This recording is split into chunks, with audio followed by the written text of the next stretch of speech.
Gravação iniciada, presidente. Obrigada. Boa tarde a todos. Vamos iniciar aqui a nossa sessão do dia 24 de junho de 2020, a parte da tarde. Vamos iniciar o primeiro processo da pauta, é o de número 200. Estão presentes todos os conselheiros. Temos presente o conselheiro Mário, a conselheira Ana Paula, o conselheiro Pedro Paulo, a conselheira Ana Cecília, o conselheiro Maurício, o conselheiro João Vitor e a conselheira Rita. E eu, a conselheira Maria Helena, estamos todos presentes aqui. O primeiro processo da pauta, número 208, é um paradigma de recurso repetitivo, e significa que a decisão que for dada para o processo número 208, ela vai valer também para os de número 209, 210 e 211. Pois não. Conselheira Rita. Boa tarde, gente. Trata-se de recurso especial de divergência interposto pela Fazenda Nacional contra acórdão que deu provimento ao recurso voluntário do contribuinte, sob o fundamento de que são dedutíveis da base de cálculo do imposto de renda as despesas médicas comprovadas referentes ao tratamento do contribuinte ou de seus dependentes, incluídos ou não em sua declaração. Com base no artigo 67 do RICAF, nos termos do despacho de admissibilidade que conheceu do recurso interposto, devolve-se a essa Câmara Superior a discussão acerca da melhor interpretação a ser dada ao artigo 8º, inciso 2, da Lei 9.250, de 95. Defende a Fazenda Nacional que somente são dedutíveis da base de cálculo do imposto os valores pagos a planos de saúde de pessoas físicas consideradas como dependentes perante a legislação tributária e incluídas sobre essa condição na declaração apresentada pelo contribuinte. Intimado, o contribuinte apresentou contra-razões pugnando pela manutenção do julgado por seus próprios fundamentos. Destaca que é casado em regime de comunhão universal de bens com o cônjuge, embora tenha apresentado declaração em separado, não apontou o recolhimento de rendimentos, situação que comprova a dependência. É o relatório. Obrigada. Podemos passar, então, ao voto? Pois não, conselheira Rita. Faço uma breve introdução aí no voto, né? A regra da dedução que ora nos interessa está prevista no artigo 8º da Lei 9.250, que trata que admite-se as deduções relativas a pagamentos efetuados a médicos, dentistas, e condiciona, então, a dedução em relação às despesas relativas ao próprio tratamento ou dos dependentes. A regra constante do inciso 2 do parágrafo 2º do artigo 8º, ao utilizar o termo dependentes, o faz na acepção adotada pela legislação do imposto de renda, e nesse sentido, a apresentação da declaração em separada acaba por afastar tal condição. Isso porque, segundo a interpretação conjunta dos artigo 7º, cumulado com o artigo 8º, parágrafo 3º do decreto 3.000, regulamento do imposto de renda vigente quando da ocorrência do fato gerador, os rendimentos na constância da sociedade conjugal deverão ser declarados separadamente por cada contribuinte, podendo, por opção, haver a declaração em conjunto. Neste último caso, os rendimentos deverão ser somados e, nesta condição, declaração em conjunto, admite-se incluir o cônjuge como dependente para fim de dedução. Vejamos o que diz, então, o regulamento do imposto de renda que eu transcrevo para os senhores.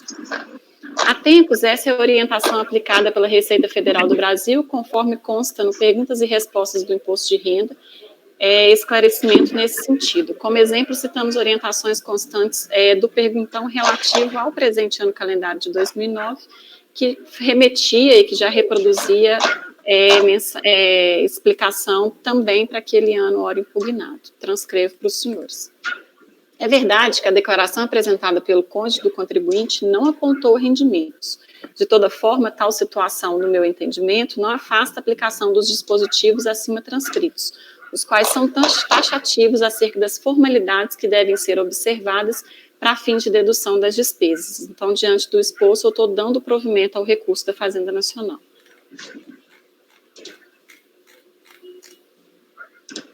Microfone. Estava barulhento aqui, está dizendo assim, seu microfone parece estar barulhento. E aí, quando falar isso, eu, na mesma hora, desligo. Bem, nós estamos julgando 208, como eu já tinha falado, é um paradigma de um repetitivo, e vai valer também o resultado para os outros processos. Conselheiro Mário. Com a relatora, presidente. Conselheira Ana Paula. Eu com a relatora também. Conselheiro Pedro Paulo. A relatora, presidente. Conselheira Ana Cecília. Acompanho.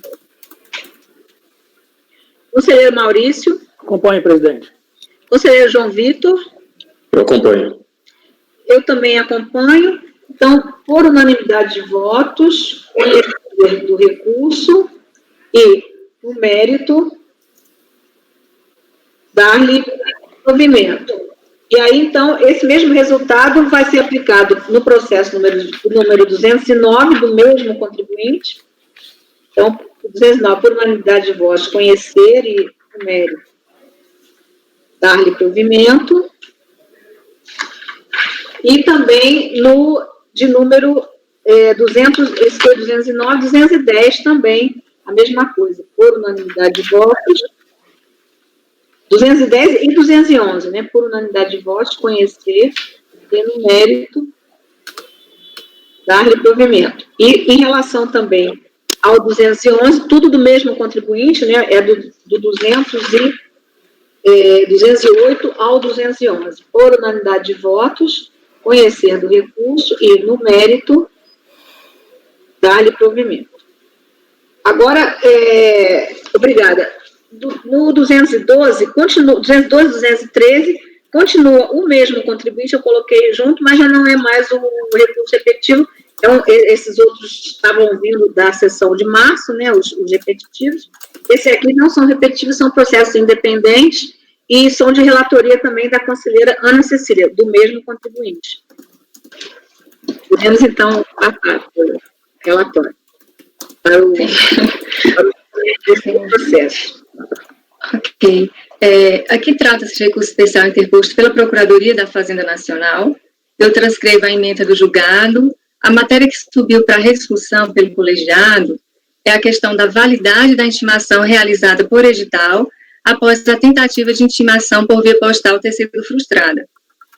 Abaixo eu coloco os argumentos utilizados pela Procuradoria da Fazenda Nacional, a seguir os argumentos dispostos em sede de contrarrazões.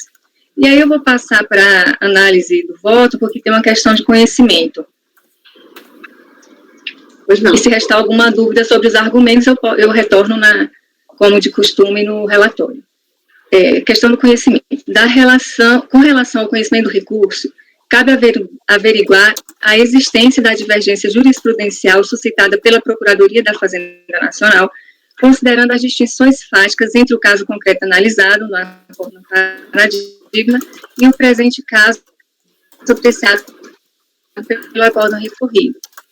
Assim, faz-se relevante mencionar o fundamento essencial para o seu microfone está, pelo menos assim para mim, ele está picado, está falhando? Tá. Deixa eu verificar, então, aquele... Estou com fone de ouvido. Deixa eu só verificar se está certinho aqui aquela configuração que a Rose falou. Só um pouquinho. Ok. Tá. Eu vou, então, tirar o fone de ouvido enquanto eu relato, presidente, para ver se é isso que está acontecendo. Tá? Assim, vocês... Estão escutando bem? Sim, até agora sim. Ok. Deu uma melhorada. Então vou prosseguir. Eu tirei o fone para ver se melhora. Vou aumentar o volume aqui para ver se isso também ajuda. Melhorou. Assim, para mim, agora estou ouvindo perfeitamente, não sei o restante. Ok. Então, eu estava aqui. Assim, faço relevante mencionar o fundamento essencial do acórdão recorrido para considerar tempestiva a impugnação apresentada pelo sujeito passivo, como segue. Preliminarmente, acatamos a preliminar, aqui é a transcrição, a preliminar de tempestividade, pois a intimação por AR com informação pelos Correios que o contribuinte mudou-se sem mencionar mais de uma tentativa, sem que o contribuinte tenha trocado de endereço e não tendo sido demonstrada qualquer desídia em relação aos seus dados cadastrais, não se justifica a intimação por edital na repartição, pois entendemos não estar caracterizada a condição para tanto. Tá um pouquinho... Voltou, Ana. Você quer que chame a Rosa? Eu não sei o que está acontecendo. Ô, Ana, tenta recarregar de novo a sua... Não, pode fazer o seguinte também, Ana Cecília, baixa a qualidade do vídeo, vai lá nos 3 pontinhos e baixa a qualidade. Eu acho que já tá, Mário. Baixa a definição, já tá. Eu não sei, pode ser a minha internet, né? Eu não sei o que está acontecendo. Fecha a câmera e abre novamente, que às vezes melhora. Às vezes melhora mesmo.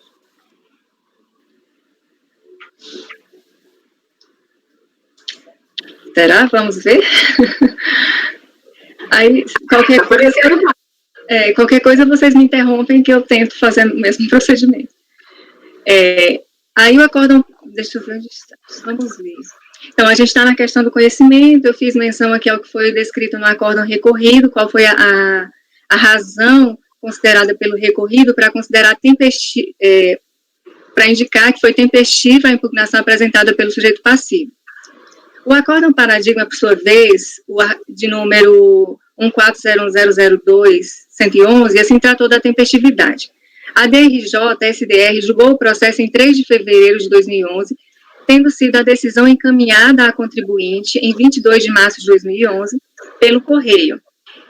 A correspondência foi enviada para o mesmo endereço constante do cadastro e da qualificação constante da impugnação. A intimação restou frustrada, tendo os correios devolvido a correspondência ao remetente sob motivo de que mudou-se. Assim, o referido acórdão foi cientificado à recorrente via edital, afixado nas dependências da Delegacia da Receita Federal de Salvador em 18 de abril de 2011. Portanto, a ciência da decisão recorrida deu-se em 3 de maio de 2011. Pois bem, tendo sido improfícua a intimação via postal, restou à autoridade administrativa a medida excepcional da citação por edital, ferramenta posta à sua disposição pelo artigo 23 do Decreto 7235 para o respectivo procedimento tivesse impulso necessário. Pela leitura dos julgados mencionados, observa-se que as situações fáticas narradas encontram distinções salutares para a formação do convencimento dos julgadores acerca da validade da intimação realizada por edital.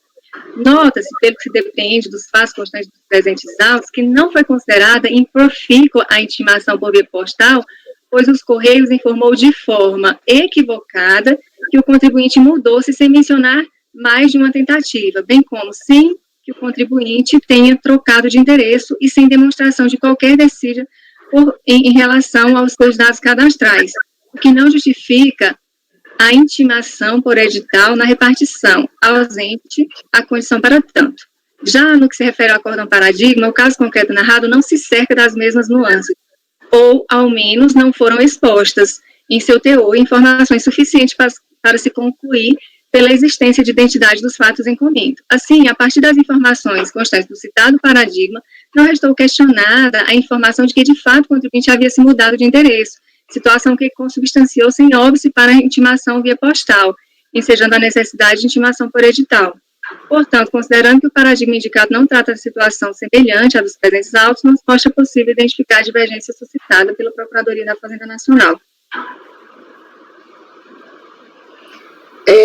O paradigma, o paradigma não ele não mudou, é isso? Não diz que ele mudou? O paradigma informa que ele mudou-se também, só que no recorrido tiveram as especificidades aqui que o contribuinte comprova que não houve mudança e teve toda uma situação envolvendo essa questão. Então, foi comprovado que houve um equívoco olha só, deixa eu pegar o trecho aqui que fala.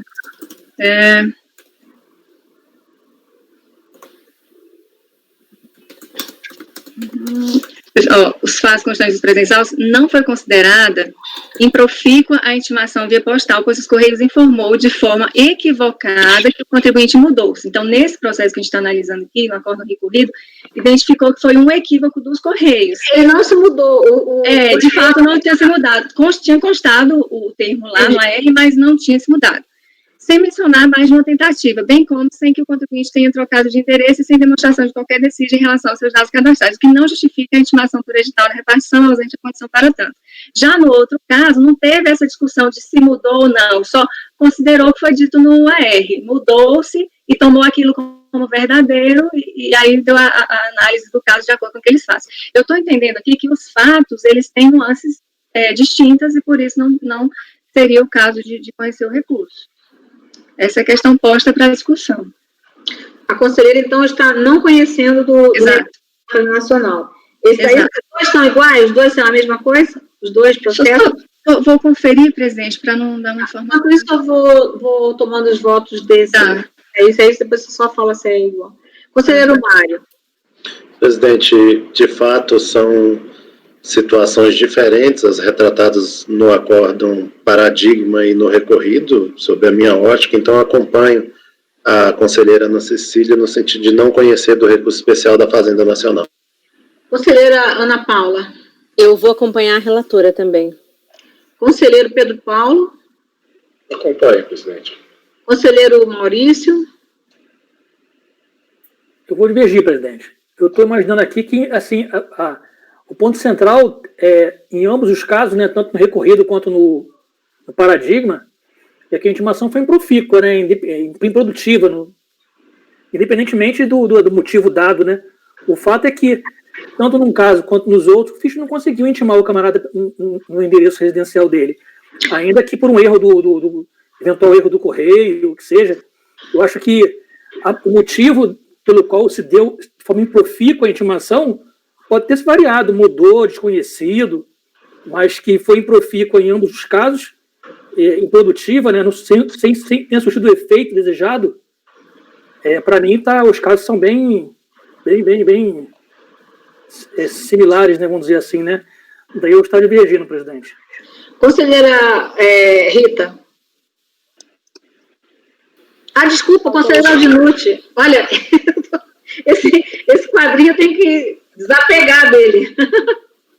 Teria que colocar na mesma ordem lá da mesa, né? Eu acompanho a relatora. Conselheira Rita.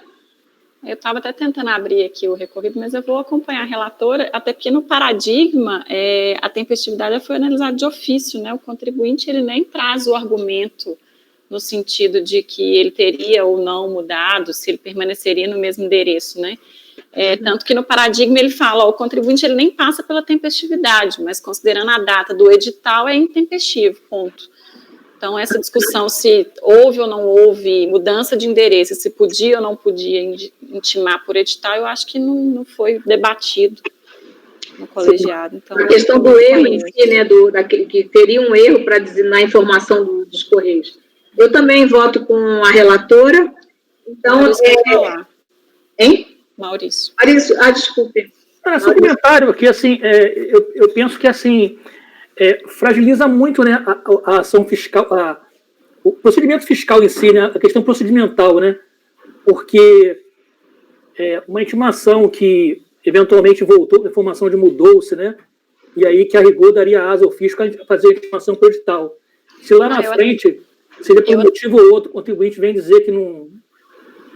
Eu até acho que assim, aí entrando no mérito, se ele podia ou não podia isso usar mérito, o edital, né? Aí eu até nem sei se, né? Isso é o mérito do recurso. Então, mas daí eu entendo, mas é mérito, mas em ambos os casos a intimação foi improfícua, né? A discussão penso eu, né?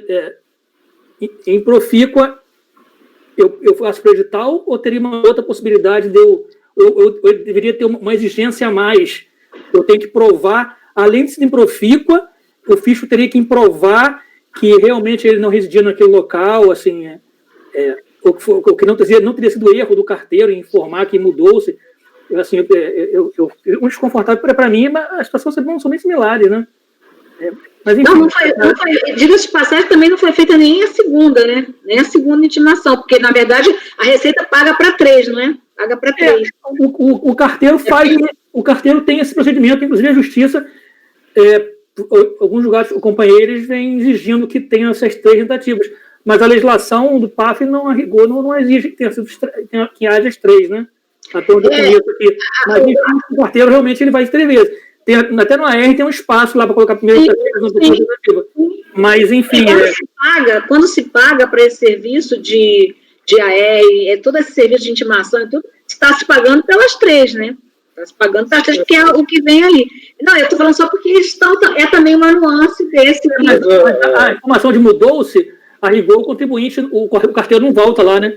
Ele tem uma informação. Eu já tive casos em ações fiscais em que o contribuinte é uma empresa, eu conheci a empresa, o contribuinte pediu para o carteiro informar, ele havia se mudado. Eu liguei para o carteiro e falei, eu conheço a empresa está lá. Você volta lá e consigna outra coisa. Ele recusou, mas não vai consignar. De alguma forma surtiu efeito isso, porque os outros aqui são do mesmo contribuinte de 2013, já acharam o contribuinte. Mas o conselheiro Maurício... Ele não se mudou, né? Dizendo que não se mudou. Eu concordo com tudo que você está dizendo aí, eu também não entendo que isso não impediria, mas a questão é que essa circunstância poderia ser relevante para uma outra pessoa e dar resultado de julgamento diferente. Isso que a gente está vendo. Certo? Sim. Eu só estou... o conselheiro Aldinucci, né? Conselheira Rita, já votou? Não, foi Maurício que falar. Eu votei, já tinha até votado. Eu só estou falando assim que eu nem entrei nos processos aqui, mas a gente está julgando esses dois, são processos de 2010, né? Anteriores aos de 2013. 2013 não está relatando esse problema de encontrar o contribuinte. Então, talvez tenha sido mesmo um problema. Então, assim, tem aquela informação ali e tem essa nuance aí, que eu acho que, na verdade, pode estar se tratando mesmo de um vício na própria intimação, né? Que se teria anotado alguma coisa que não seria... E quando no outro, isso nem foi levantado, porque foi dado até de ofício, né? Foi dado até nem houve um argumento de que a pessoa falou, eu não me mudei, né? Bem, desculpe, eu estava só complementando aqui que a senhora pediu sobre a informação que a senhora pediu sobre se o outro processo ele tem o mesmo conteúdo, é semelhante, idêntico o processo de 212. É semelhante ao 212. Então, no 212 e 213, né, também contribuinte Flávio Brandalize, nós já tomamos os votos do 212, vou tomar os votos para o 213, ela está já informando que vou registrar aqui o 212, né, por unanimidade, por maioria de votos, não é isso? Por maioria de votos, não conhecer do recurso, não é isso? Do recurso. Vencido o conselheiro Maurício. Foi o Maurício só, né? Alguém mais não conheceu, não, né? Que eu anotei aqui, foi só o Maurício. Agora, então, 213, a conselheira está informando que é a mesma coisa, a mesma problemática, a mesma situação, também o mesmo contribuinte. A conselheira, então, está da mesma forma não conhecendo do recurso, não é isso? Exatamente. Então, conselheiro Mário. Acompanho, presidente. Conselheira Ana Paula. Acompanho também. Conselheiro Pedro Paulo. Também. Conselheira Ana Cecília. Desculpe, era a relatora. Conselheiro Maurício. Eu reafirmo o posicionamento anterior, estou divergindo, presidente, para conhecer do recurso. Conselheiro Aldinucci. Eu acompanho. Conselheira Rita. A relatora. Eu também acompanho a relatora. Então, por maioria, não conhecer do recurso. Vencido o conselheiro Maurício, que conheceu.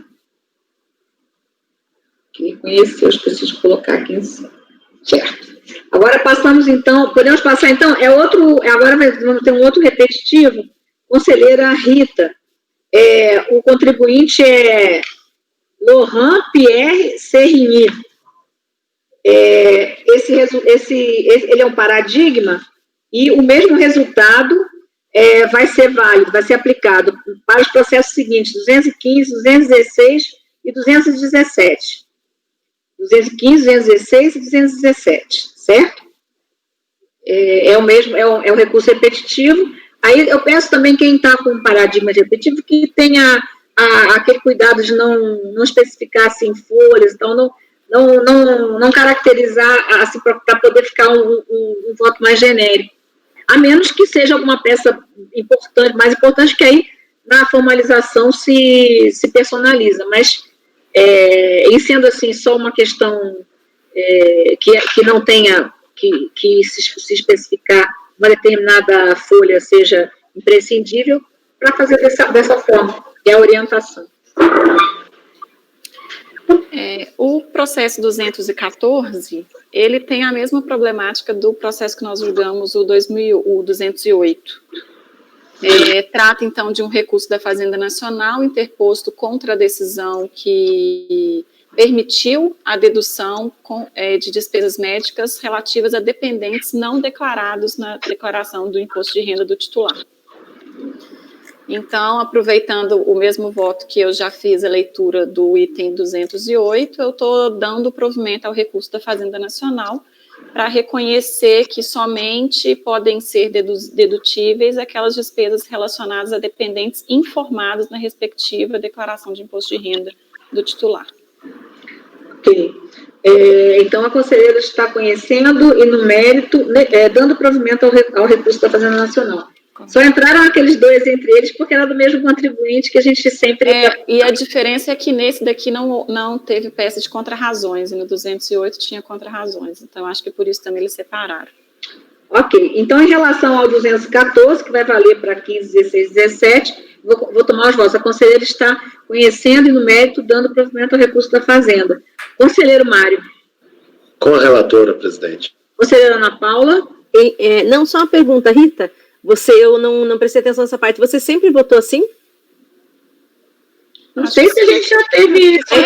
Eu não me lembrava que era só os que estavam os dependentes do...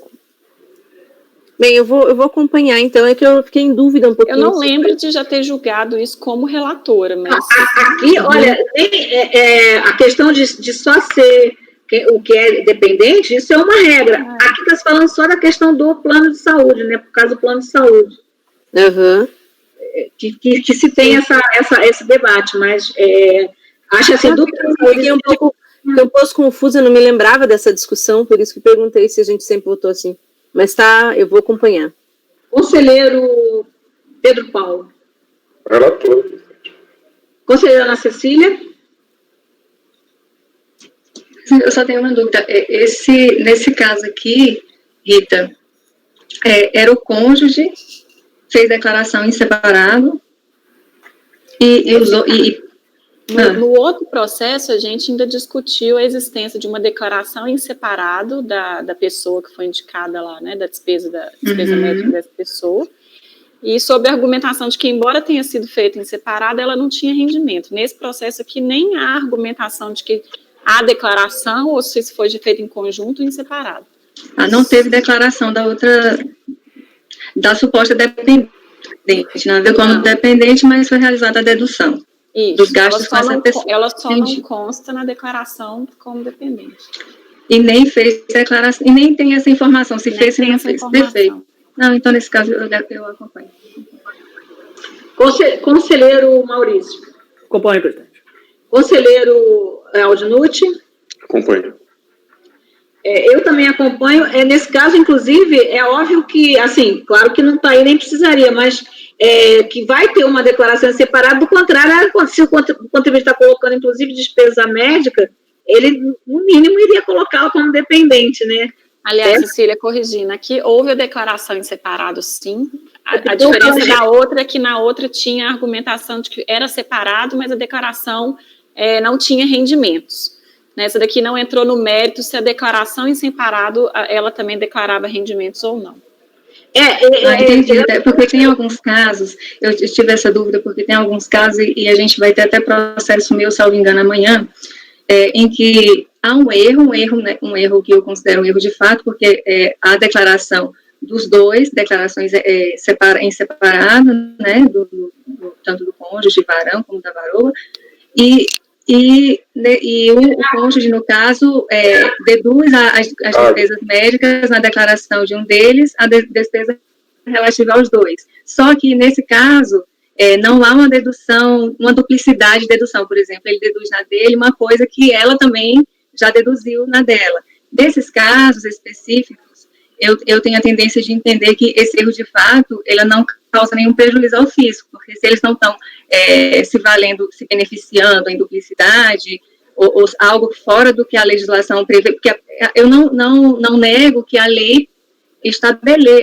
estabelece claramente que a determinação é que essa dedução ocorra quando há indicação, declaração em conjunta e indicação da pessoa como dependente ali. Mas, em alguns erros podem acontecer, e nesse caso físico, eu decidi considerar.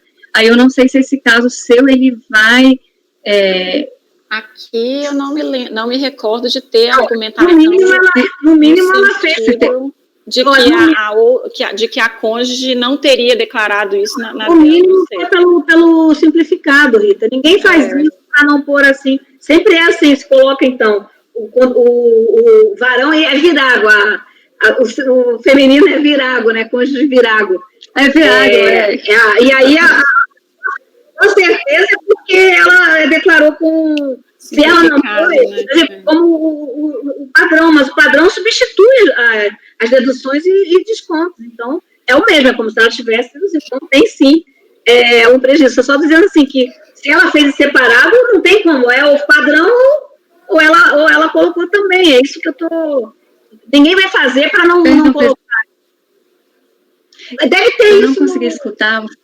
Isso é disposição expressa de lei. Você pode fazer deduções do dependente. Exato. Eu queria entender a colocação da presidente. Tá ouvindo, Ana? Alô? A Ana deu uma...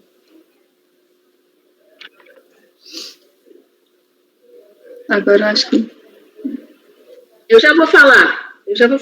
Só um pouquinho. Até porque, se a gente relativiza isso, você pode criar uma malandragem de um cônjuge declarar simplificado. Sim, é isso. E deduzir as deduções dela da declaração do outro. Sim. Que, na prática, significa deduzir duas vezes, porque na dedução simplificada, você faz uma dedução estimada, né? O que eu estou dizendo é exatamente isso que o Pedro Paulo colocou. Esses casos todos, eu tinha até dado uma olhada, eu não sei mas esse daí eu creio que também até olhei. Mas eu posso olhar também.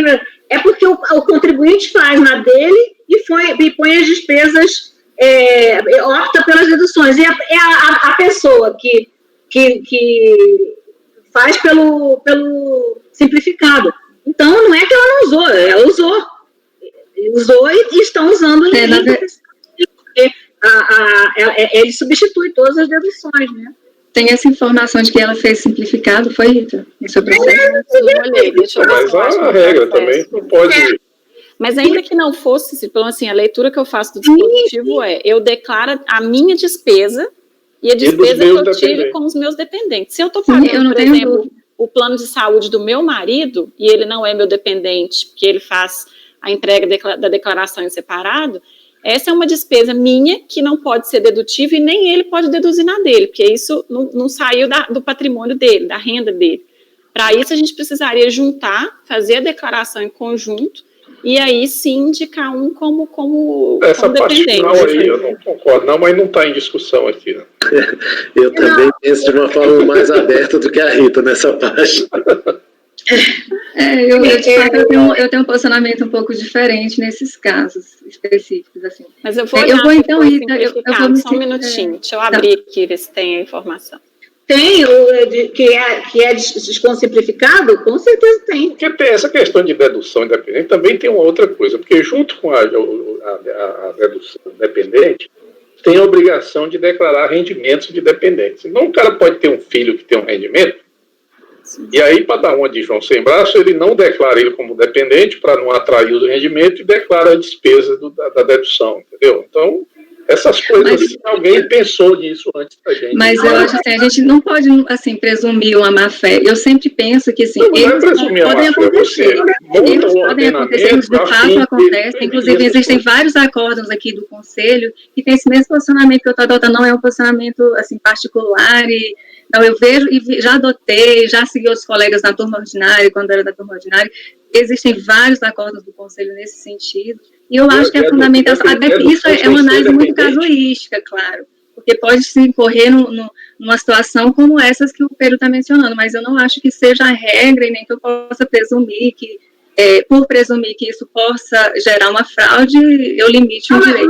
Mas Ana Cecília, a lei diz que você pode deduzir as despesas das pessoas que você declara como dependente. Aí o fisco relativiza várias coisas. Ele já vem relativizando anos para a declaração em conjunto, e não sei o quê, várias. Agora, eu te digo uma coisa, nunca se faz uma regra para prejudicar ou para. Agora, você dizer que aplica ou não uma lei, se não dá ou não dá prejuízo, isso não é. Não, eu não deixo de aplicar ou não uma lei. Entendo que a lei é aplicável, sim, mas eu abro exceção em situações de erro de fato. E é uma jurisprudência que já tem aqui no Conselho. Você sabe que é erro de fato. Erro de fato? Tem erro, isso aí não, né? Não. Mas você sabe como foi uma escolha? Isso é um planejamento que o próprio fisco já prevê planejamentos que são legais, enfim, já para se pagar menos. O desconto simplificado é uma das coisas. Né? Quando havia aquela questão do CPMF, se abria a mão de cobrar CPMF quando as contas eram conjuntas. Então muita gente passou a fazer conta conjunta quando não tinha, né? Quando as contas separadas, porque a pessoa costuma ter muito depósito, faz conta conjunta. Isso está errado? Não, a lei permite. Então, já existe isso agora. A lei determina que você possa colocar como dedução as despesas relativas aos dependentes da sua declaração. E abre mão em alguma coisa, mas isso tem...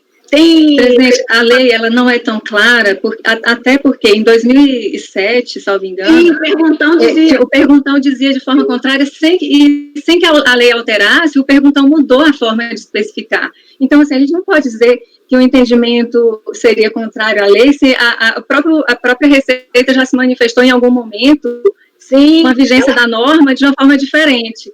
Então, obrigada pelo argumento, Ana Cecília. Justamente, eu fiquei muito tempo da Receita antes de vir para cá. Por que ela endureceu e acabou com essa relativização? Por causa do que o Pedro Paulo está falando, por esse na verdade, assim, a lei, quando fala contribuinte ser dependente, a rigor, ela não deixa textualmente dizendo que é contribuinte dependente declarado na declaração, porque dependente, tem gente que entende dependente no sentido mais amplo, né? Não só olha o que está na decisão recorrida. Registro que no exercício de 2008 havia exceção de que na hipótese... Aí diz assim, todavia, no caso de apresentação de declaração em separado, no modelo simplificado pelo cônjuge dependente, isso não seria possível, pois o desconto simplificado substitui duas ações. Então, ela está dizendo aqui, ela apresentou a declaração com desconto simplificado, que inclui todas as deduções. Então, houve sim, se ele coloca... Está sendo em duplicidade. Ô, Cecília, não tem informação, tá? Não encontrei no processo da cônjuge ter feito declaração. Eu estou lendo, Rita. Eu estou lendo o dele. Não é... Inclusive porque muitas vezes não é conveniente, se o cônjuge tem um rendimento, ainda que seja pequeno, não é economicamente conveniente você declarar como dependente. E aí você abre mão da dedução e abre mão de declarar. Na decisão de primeira instância está aqui, no presente caso, verificou-se no sistema da Receita Federal que a senhora Elizabeth apresentou declaração do exercício de 2008 em separado modelo simplificado, de forma que o contribuinte não poderia se deduzir das despesas, pois ela se aproveitou das deduções a que teria direito com desconto simplificado. Está aqui. Eu li o primeiro, né, o paradigma. Achei isso. Ah, tá. Viu? Achou? Agora, deixa eu fazer uma pergunta. No DRJ. Na DRJ. Ninguém faz isso se não tiver. O que eu consideraria, mas também não é o caso, é apenas a hipótese, é a pessoa marcar lá que é a declaração em conjunto, tá certo? Colocar, eventualmente, o não rendimento do cônjuge e esquecer de deduzir ela como dependente. Aí me parece que é um erro de fato. Sim. Mas não é esse o caso. Isso. E a Receita aceita a retificadora. Enquanto tiver 5 anos, ela aceita. Se a pessoa não colocou. Bem, a conselheira Rita, temos então a conselheira Rita em relação ao paradigma, né, que é o processo 214. Ela conheceu e no mérito, esse né, que estamos julgando, Lohan. E no mérito, deu-lhe provimento, nós estávamos no voto da conselheira Ana Cecília, não é isso? Sim, nos meus processos que tratam de situação similar, tem uma peculiaridade porque lá está expressa a situação de que não há prejuízo ao fisco, de que é incontroverso, que não houve aproveitamento de forma alguma do cônjuge vigário, no caso. Então, é uma situação que tem essa diferença, porque no presente caso, pelo que foi informado aqui pela presidente, houve uma declaração simplificada, né? Eu não consegui acessar, porque eu estou com dificuldade de internet está lenta, mas foi informação passada, e eu vou, então, nesse caso, eu vou acompanhar a Rita pelas conclusões. Certo. Conselheiro Maurício. Acompanha a relatora. Conselheiro João Vitor. Eu vou acompanhar, e só para explicar, é uma questão, para mim, de lógica do imposto de renda da pessoa física. Se você declara a pessoa como dependente, você tem que declarar os rendimentos e você tem direito também de deduzir aquelas despesas que são dedutíveis. Então, é uma questão da sistemática interna da apuração do imposto através da declaração de ajuste. Então, não teria como se driblar isso, na minha ótica e com todo respeito, ao posicionamento da Ana Cecília. A gente não está votando o caso dela ainda, mas só para deixar claro o meu entendimento, é a sistemática de apuração do imposto através da entrega da declaração, onde você declara a pessoa como dependente, consequentemente você declara rendimentos e, consequentemente, você deduz despesas. Então, por essa lógica, é questão de uma interpretação sistemática do regulamento do imposto de renda. Justamente por essa lógica, quando o regulamento fala em dependentes, são os dependentes da declaração, não os dependentes no sentido, apenas no sentido da lei civil, né, no sentido do Código Civil, com aquela amplitude que pode ter. Então, em função disso, essa é a única interpretação que eu vejo como correta, entendendo assim a sistemática de apuração do imposto de renda, do que é renda tributável. E o fato de a Receita, por exemplo, ter se confundido lá no Perguntas e Respostas, ainda que fosse o ano calendário, por exemplo, em referência, isso poderia, a princípio, e pelo menos no primeiro exame, afastar a questão da multa, porque existe um dispositivo expresso no Código Tributário Nacional que diz que a responsabilidade por infração é afastada em caso de orientações expressas, enfim, atos normativos da Receita. Isso, então, afastaria a multa. Mas, a princípio, nem afastaria a questão do tributo. Mas também não é o caso em questão aqui. Então, assim, dentro dessa lógica do regulamento do imposto de renda, você só deduz despesas com dependentes declarados na sua declaração. Caso contrário... E aí a questão de que, não posso presumir má-fé, mas é uma questão de presunção que está carregada pela própria lei. A lei, toda lei, ou quase todos os dispositivos legais, eles carregam uma presunção implícita. Então, se, por exemplo, na lei civil lá, quando se trata de maioridade, se elege um critério objetivo para decidir o que é maioridade, é 18 anos. Aí a pessoa, a partir de 18 anos, ela vai ter capacidade civil. Mas é óbvio que no mundo dos fatos, uma pessoa com 16 anos pode ter mais capacidade intelectual do que uma pessoa de 18. Às do que uma pessoa de 19. 40 anos tem. Sim, mas a lei traz essa presunção. E também nesse caso, então, quando fala em independentes e tudo mais, é justamente porque tem a presunção de que se ele não está declarado como dependente na sua declaração, ele entregou uma declaração em separado. Então, assim, a questão da lógica interna ao sistema de apuração do imposto de renda. Então, eu acompanho integralmente a relatora. Bem, eu também acompanho a relatora, só complementando o que o conselheiro Aldinucci falou, ainda assim, naquele período que teve aquela orientação, que você até colocou como a orientação que ele se enganou, não ressalvava essa situação, não, porque no final ainda dizia, no caso de apresentação de declaração em separado, no modelo, estou lendo o perguntão, tá? Nessa pergunta, quer dizer, no caso de apresentação de declaração em separado no modelo simplificado pelo outro cônjuge ou pelos filhos, na qual todas as deduções a que eles teriam direito são substituídas pelo desconto simplificado, a parcela do plano de saúde correspondente ao outro cônjuge ou a filhos é considerada indedutível na declaração do titular do plano. Quer dizer, então, nem quando se dava essa orientação se ressalvava essa situação que a gente está vendo nos autos, que está lá, daí está dizendo, consultando sistemas, a cônjuge Virago apresentou a declaração com desconto simplificado. Então, assim, ainda que fosse aplicar, não teria atendido nesse ponto. Porque também sempre se ressalvou isso, né? Bem, então, em relação ao processo 214, 215, 16 e 17, por unanimidade de votos, conhecer do recurso e, no mérito, dar-lhe provimento. Eu quero saber, a conselheira Ana Cecília votou pelas conclusões? Exato, votei pelas conclusões. A conselheira Ana Cecília votou pelas conclusões.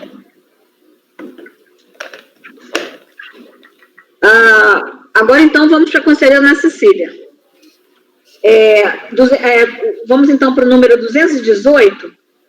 Ele também é um recurso repetitivo, não é isso? Mas ele só tem um outro, né? O 218 é um paradigma, não é isso, conselheira Ana Cecília? A contribuinte é Maria Ione Luzardo Mendes, e vai valer o mesmo resultado também para o 219 da mesma contribuinte, né? É um repetitivo. Deixa eu só abrir aqui um pouquinho.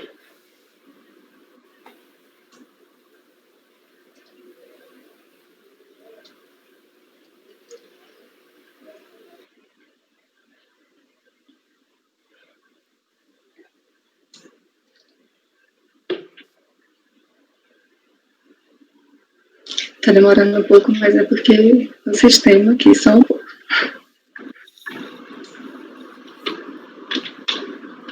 Eu já estava deixando aberto antes e agora eu acabei discutindo.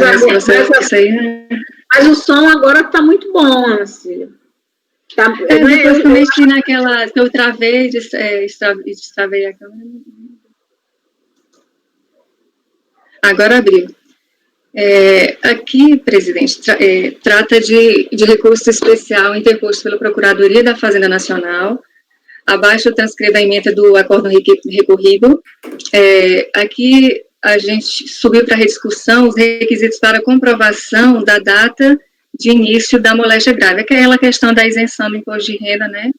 No caso de pessoas acometidas de moléstia grave. Abaixo eu transcrevo os argumentos que foram colocados pela Procuradoria da Fazenda.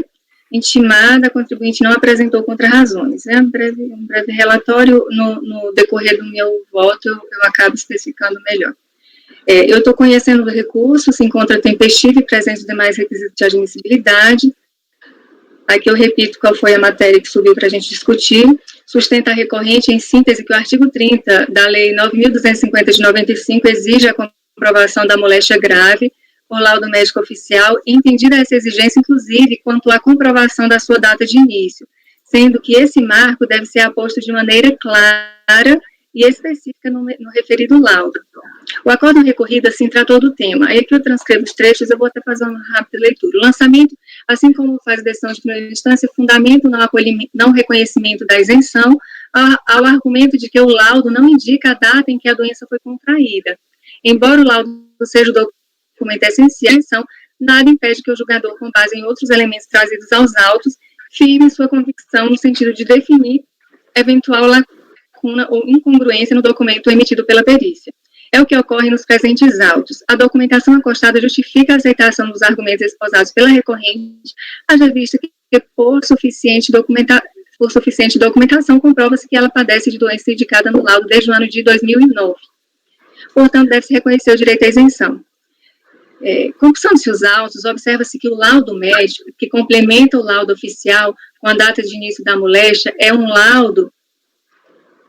também um laudo emitido pela Marinha do Brasil, portanto, um laudo oficial. Assim, com a análise conjunta da documentação acostada aos autos, não há dúvida sobre o acometimento da moléstia grave, pelo menos a partir de 2009, com base nos laudos médicos oficiais. Portanto, deve ser mantida a decisão a qual, considerando que o lançamento refere-se ao ano calendário de 2012, bem como que foram atendidos os requisitos legais, inclusive as normas extraídas dos enunciados de súmula CAF, abaixo transcritos, que eu menciono a súmula 4363. Por todo exposto, eu voto por conhecer do recurso e no mérito negar-lhe provimento. Desculpe, conselheira Ana Cecília, eu fiquei agora com uma dúvida. Se a súmula, a lei, exige laudo oficial, dizendo a data de início, e tem isso no processo, como que foi dado seguimento? Como que... está sem voz. Trouxe um paradigma... Perdão, o acórdão recorrido, pelo que eu compreendi aqui, tem muito tempo que eu fiz, mas pelo que eu acabei de ler, que o acórdão recorrido, ele tratou da matéria como se o laudo deixa eu ver, fundamento, não reconhecimento da isenção, o lançamento, assim como faz... Oficial. O lançamento, assim como faz a decisão de primeira instância, fundamenta o reconhecimento da isenção no argumento de que o laudo não indica a data em que a doença foi contraída. Embora o laudo seja documento essencial para o reconhecimento da isenção, nada impede o julgador de, com base em outros elementos trazidos nos autos, firme sua convicção em sentido de definir eventual lacuna em concordância do documento emitido na perícia. Ocorre que nos presentes autos a documentação acostada justifica a aceitação dos argumentos exposados pela recorrente, haja visto que é insuficiente a documentação com provas que ela padece de doença indicada no laudo desde o ano de 2009. Portanto, deve-se reconhecer o direito à isenção pleiteada, haja visto que houve prova feita nesse... Salvo engano, esse laudo ele tem essas características, ele foi emitido pela Marinha do Brasil. Agora eu não me recordo desse detalhe, eu vou até abrir o laudo para a gente dar uma olhada na data. Eu gostaria de fazer um apontamento aqui, eu estou com o acórdão da DRJ, Acordo de Primeira Instância Administrativa, que diz assim, no dossiê fiscal e processo número tal, a certidão número 1179/2015, página 7, indicou que a interessada é portadora de cardiopatia grave, com base nas anotações de caráter médico-periciais constantes do termo de inspeção de saúde tal, emitido pela junta regular de saúde do 5º Comando do 5º Distrito Naval em 9/4/2015, sem que, contudo, mencionasse a data em que a doença foi contraída. Então, eu acho que aí o que se está considerando são documentos, o laudo é posterior ao exercício em que a moléstia grave foi declarada, e o que o colegiado recorrido considerou foram outros documentos apresentados pela contribuinte. O laudo aí ele não está tendo reserva em relação à DRJ? Em relação a ser da Marinha... Em relação a ser ou não de oficial. Isso, exatamente. Está sendo... O que eu estou entendendo aqui é que ele retrocedeu a data com base em documentos particulares, né? E aí... se valeu da doença consignada no laudo oficial da Marinha. Isso. E combinou com os outros documentos para retroagir a data a 2009, né? A doença a 2009, né? Mas esse outro documento, também ela está dizendo não foi oficial, não foi da Marinha, que é uma discussão essa história do que é oficial. Que é oficial. Eu não chequei aqui, o que eu estou depreendendo aqui não. Consideraram não oficial da Marinha. Marinha sempre esperou da União. 2015, e é anterior que ele quer. Continuando aqui, presidente, diz assim, o atestado e o relatório, e aí já não é mais o laudo, tá? O atestado e o relatório médicos de folhas 6 e 11, respectivamente, não se prestam a comprovar que a autuada é prestadora de moléstia grave, pois não se tratam de laudos médicos periciais emitidos por serviço médico oficial dos estados, do Distrito Federal ou dos municípios. O relatório médico de folha 11, apesar de ser expedido pelo Hospital Naval Marcílio Dias, Marinha do Brasil, não determina que a autuada seja portadora de moléstia grave, limitando-se a descrever que ela se submeteu a tratamento médico cardiovascular. Então, tem um relatório que não trata da questão da moléstia, e tem atestados que aí, não, pelo que eu entendi, não seriam de serviço médico oficial. Bem, presidente, esse documento da Marinha, ele está na folha 11, dentro daquele arquivo que está com o nome impugnação. Aí, ele consta o seguinte, a paciente oriunda de Uruguaiana, Rio Grande do Sul, admitida no HNMB em 11 de março de 2009, veio encaminhada para avaliação da coronariopatia, não sei o que, apresentava história de hipertensão arterial sistêmica e tece um monte de termos técnicos aqui. Realizou propedêutica cardiovascular, que evidenciou a doença arterial coronariana e tal, que ele especifica esse problema da moléstia. Foi submetida em 2009 a revascularização cirúrgica, implante na artéria e uma série de outras coisas, safena, da aorta para ramo descendente, evoluiu sem intercorrência. Aqui é um relatório da situação clínica da pessoa, realmente, no meu modo de ver, no mínimo, um problema grave, realmente, o coração, mas, assim, é o relatório da Marinha, né? Tá, agora vamos ver se tem mais alguma coisa. Título de pensão. Eu acho que o documento, se eu não me engano, que eu devo ter a época que esse voto aqui ele já foi feito há bastante em fevereiro. A época pode ter sido esse documento que eu considerei, esse da Marinha, e aí tem um outro atestado dos médicos aqui nas folhas 6, tem... mais aqui.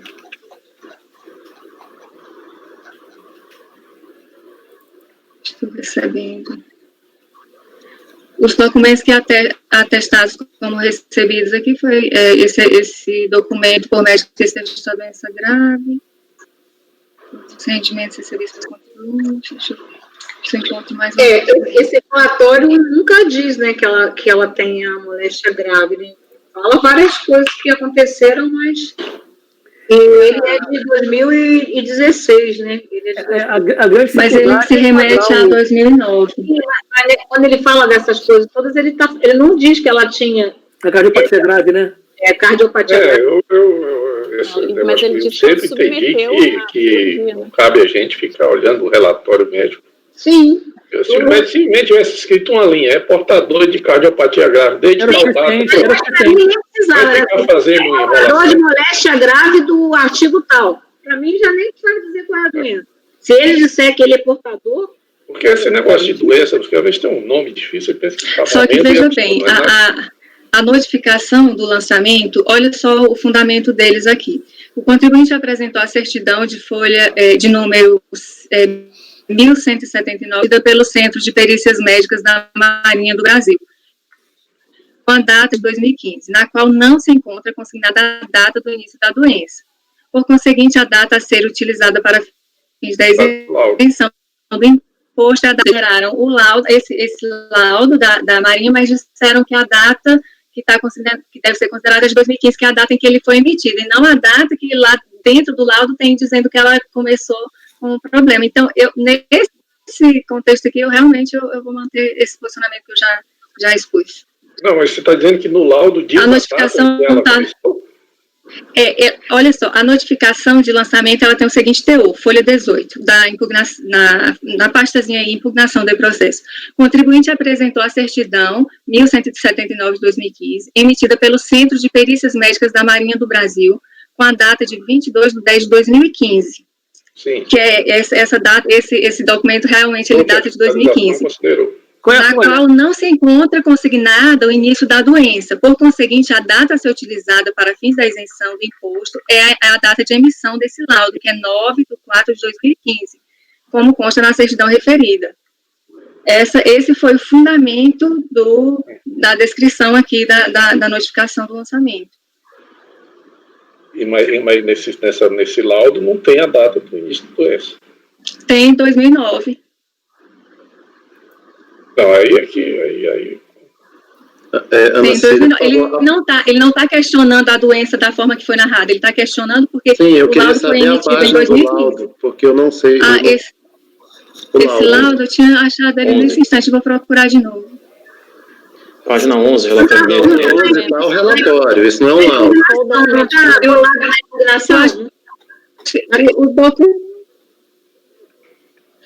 O relatório médico, Ana Cecília, que você está falando? O relatório foi um anexo ao laudo, também faz diferença, né? Olha, na verdade, esse documento, o documento que eu encontrei foi esse. Pelo hospital, de 2015. Qual que é o em atendimento à solicitação 2015, da fulaninha, apresentar a Receita Federal, revendo o prontuário, declaro que ela. Aí fala que, das condições, o procedimento que ela passou e quando ela teve alta. Ponto. É isso que ele fala. Qual o documento? Onde que é? Não é aquela é o que está colado na impugnação, não é? Isso. Pois é. Deixa eu ver a DRJ aqui rapidinho. Que ela deve indicar lá no relatório dela. Porque esse documento, que eu até estava entendendo que era o mesmo que foi feito remissão na notificação, parece que não, porque na notificação tem um número lá, o número do laudo, e nesse documento relatório aqui não tem um número. Então, eu acho que esse é outro documento que deve ser utilizado.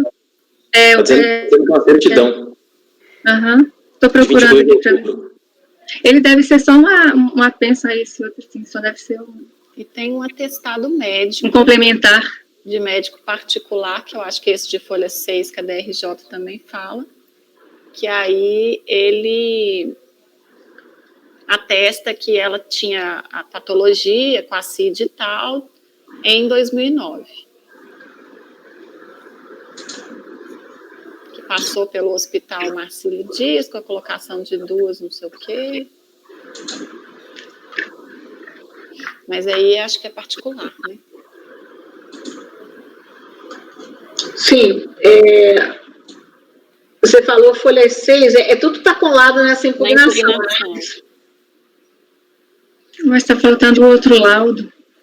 O laudo em si, que é o que me interessa, eu não consegui enxergar. Então, essa certidão 1139 aí, acharam ela? 22 de outubro? Não, essa que a gente está procurando. Essa certidão, ela está no anexo desse processo, tem um anexo aí. Resposta à intimação. Clica nesse azinho do lado, você vai ver você vai ver um anexo nele. Lá em cima, do lado do número do processo, na página. Isso. Tem um anexo lá. Nem sabia disso. Também não. Mas eu clico em cima. Onde é que está esse Mas anexo? a gente não pode ver. Mas não abre, não. O nosso usuário é restrito, só vocês conseguem. Qual que é? Lá no processo tem aquele azinho de anexo. Você clicando ali, tem um anexo que é o termo de resposta à intimação. É um documento só. Você vai abrir ele, tem um documento da resposta à intimação. Basicamente, são esses documentos que já estão no processo, mas aqui tem uma certidão que aparentemente não está no processo, não é isso? Essa certidão está mencionada na notificação. Está mencionado lá, né? Mas ela está nesse termo de resposta. Você tem que compartilhar aí na pasta T para a gente ver. Eu não dá para a gente abrir. Eu vi aqui, é realmente um documento do processo que não está no processo. Tá com esse azinho, Maurício, indica a existência de um apenso. Apenso, é. Então, colocaram um processo apenso com os documentos que são necessários para a gente analisar esse processo aí. Eu tenho número de processo, inclusive. Eu acho que vocês veem, sim. O apenso, não? A gente não tem perfil para ver isso. Fala que o perfil não é...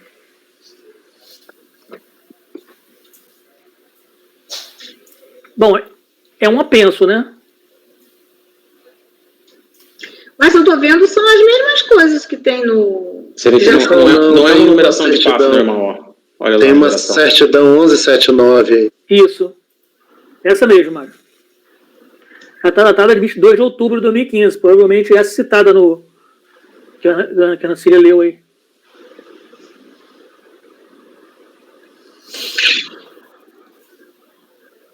Presidente, se me permite, eu posso salvar essa certidão, esses documentos na pasta T, porque são relativos a esse processo, para que os conselheiros possam consultar. Por favor. E é um absurdo, né, gente? A gente precisar... Não, eu acho que o absurdo maior é juntar isso como um apenso. Sim, e citar no acordo, né? E ter citado no acordo, não citou? Na hora que ela respondeu a intimação, é a resposta à intimação, como todas elas vão para dentro do processo. Não sei por que isso. Porque é um processo de moléstia grave, quer dizer, nem é por causa dessa questão, né? Que já é um processo que tem outras peças de laudos e coisas que são...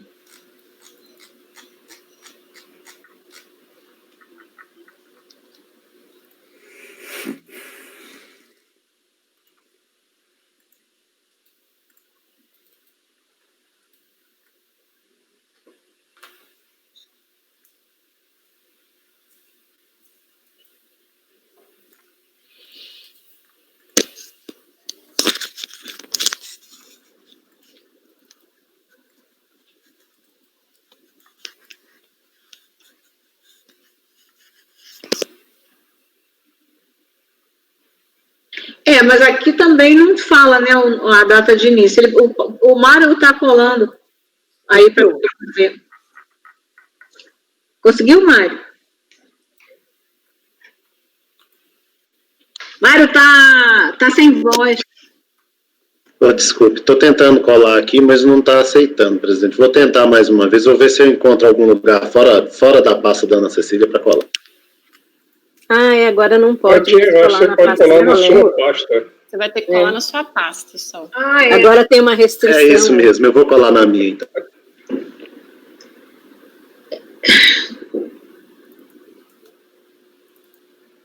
Ok, é um documentozinho em PDF dentro da minha pasta aí, na T. Ô, Maurício, como tu viste isso, hein? Você vai ver que tinha uma pensa, é isso? Foi. É porque foi citado, né, no acordo, aí tinha que estar em algum lugar, né?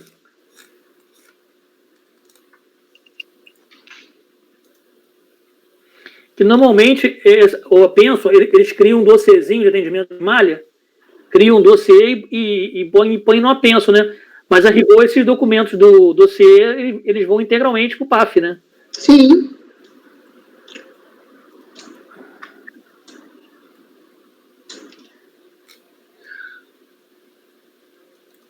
Então assim, a conselheira, bom, todo mundo já viu e já tem o seu posicionamento? Bem, presidente, eu só quero complementar aqui essa questão. Tem um atestado. Saiu da página, só um pouquinho. Nossa, na hora que eu vou ler o documento, saiu aqui. Acho que é o de folha 6. Que é o atestado fez particular. foi travar todos os arquivos PDF. Ah, consegui. Aqui nesse atestado médico de folha 6, diz o seguinte: atesto que Maria Ione, 63 portadora de patologia cardiológica compatível com CID-10, 25, tendo sido submetida a CRM em 2009 no Hospital Marcílio Dias, Rio de Janeiro, com colocação de 2 PS e uma mamária. Desde então, vem em uso regular de medicação e sempre polissintomática. Se enquadra em portadora de cardiopatia severa, tendo conforme visão pericial direito à isenção do imposto de renda. Aí tem logo abaixo aquele relatório, né, da Marinha, e tem esse outro laudo. Então, esse conjunto de provas me leva a crer que, de fato, ela era cometida por moléstia grave e gozava da Qual é o exercício que ela quer? 2013? De 2000 e... Deixa eu ver, eu coloco aqui no meu voto, acho que é 13. E o outro processo deve ser outro exercício. 13. Aham. Tá. A conselheira, então, está conhecendo do recurso, né, e no mérito negando, é isso? Exato. Conselheiro Mário. Presidente, como já tinha sido comentado, inclusive, pelo conselheiro Pedro Paulo, não estou nem falando dos documentos particulares, porque aqui se exige documento público, né, documento de perícia oficial. Para que eu pudesse reconhecer essa moléstia como iniciada em 2009, eu teria de ter um documento me atestando que isso de fato ocorreu.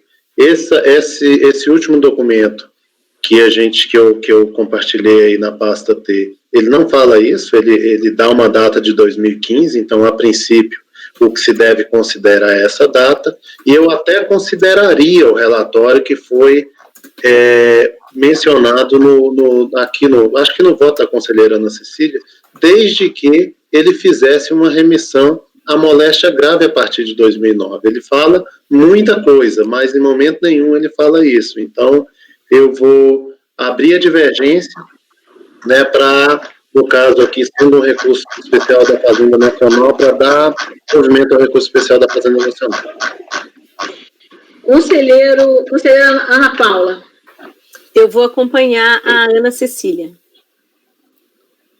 Eu só estou vendo aqui, rapidinho, uma súmula. Eu acho que tinha uma outra súmula de moléstia grave. Eu estou tentando... Não sei se eu estou... Como é que falava? São duas. Qual que é a outra, sabe? Lembra? A 43 e a 63. E a 63. A 43. A 43 é só a questão do... Os proventos de aposentadoria vão... Ainda continua... Tá. Ok. Só para... Às vezes a gente fica sem um tempo sem tratar daquela matéria, né?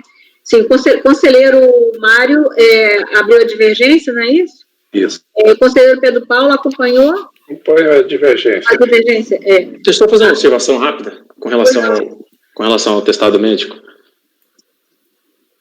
É que esse atestado médico aqui não está sendo aceito como esse de folha 6 aqui do PAF. Para termo de início só. Para termo de início em Ele é 2013. particular. Ah, tá, ele é particular. Tá bom. Ok. A conselheira Ana Paula acompanhou A relatora. a relatora, Pedro Paulo, a divergência, não é isso? E o conselheiro Maurício. Divergência, presidente. Conselheiro Aldinucci. Eu acompanho a relatora. Conselheira Rita. A relatora. Eu acompanho a divergência, acho que nesse ponto eu não estaria assim, cumprindo a rigor a súmula, porque a súmula diz aí laudo médico oficial, e eu só posso ter ainda que seja por uma analogia, alguma coisa assim, em relação ao documento que não é o documento que é exigido por lei e pela nossa súmula. Então, sim. Assim, a interpretação que eu faço só para a questão da que há o cumprimento do requisito disposto na a súmula não exige, não discrimina que todos os elementos devem estar contidos ali no laudo, e esse laudo, se ele viesse sem a data de início, não tivesse mais nenhum lastro probatório para corroborar, aí eu poderia até entender que ele não serviria. Mas, nesse caso, não só existe um outro documento, também oficial, que é o relatório da Marinha, que tem uma data, embora não especifique o termo moléstia grave, faz indicação e remissão a procedimentos e a estado clínico que indicam a existência já da cardiopatia, e vem um outro terceiro documento, que é um atestado médico particular, que formando esse conjunto probatório, dá a entender que há a devida comprovação. Então, na forma que eu analiso, há um laudo médico oficial, esse laudo comprova a moléstia grave, e é por isso que eu, inclusive, menciono a súmula no meu voto, porque a interpretação que eu faço é utilizando ainda a aplicação da súmula. De forma, claro, diferente. Se eu tivesse competência médica para dizer que todos esses procedimentos que se diz ali são cardiopatia grave, porque se era uma questão médica, o médico era muito mais fácil ter dito. Ele tudo isso aí, então ele desde tanto tem moléstia grave, né? Moléstia grave, para mim, não precisava nem dizer nada, era só dizer, porque justamente a legislação atribui toda essa força probatória para o laudo médico, justamente porque o julgador não ficar assim. Agora, quando você fala, eu vi ali todos esses procedimentos, eu não sou médico. Mas inclusive, eu nem tenho competência também nessa área de saúde, mas como tem um atestado de um médico, como tem um relatório médico também indicando procedimentos que qualquer pessoa mediana consegue entender que é relativa a problemas de saúde cardíaca, eu estou dizendo que exclusivamente esse documento eu estou considerando um ou outro separadamente, eu estou considerando o conjunto, e nesse conjunto eu entendo que, por uma questão lógica e particular da minha convicção, para a minha convicção é suficiente. Não, isso que eu tô tentando também dizer qual é a minha, né? Você já falou várias vezes a sua, eu estou tentando só dar o meu voto. Por que eu estou votando com a divergência? Porque exatamente por isso, justamente para a gente não ter que ficar elucubrando o que é, se isso é grave ou não é que se fala assim que tem que ter um laudo médico. O laudo médico tem que ter que dizer ou a doença, ou para mim nem precisaria dizer a doença. Por exemplo, é uma das doenças que estão relacionadas no artigo tal da lei. Então, já para mim também isso teria força. Então, nós já tivemos aqui, examinamos um caso em que eu tenho até esse voto, um caso em que tem toda uma extensão de anos da doença, e diz assim, ó, lá pelo tanto, diz assim, ó, era cardiopatia, era não sei o que, cardiopatia é uma coisa, mas a cardiopatia é grave. Aí diz assim, ó, isquemia, aí diz assim, o médico dizendo, só a partir desse momento é que se tornou cardiopatia grave, sendo que ele tinha um longo histórico de cardiopatia. Então, justamente, quando eu não sou médica, tem ali um monte de nomes, de termos, assim, que são bastante...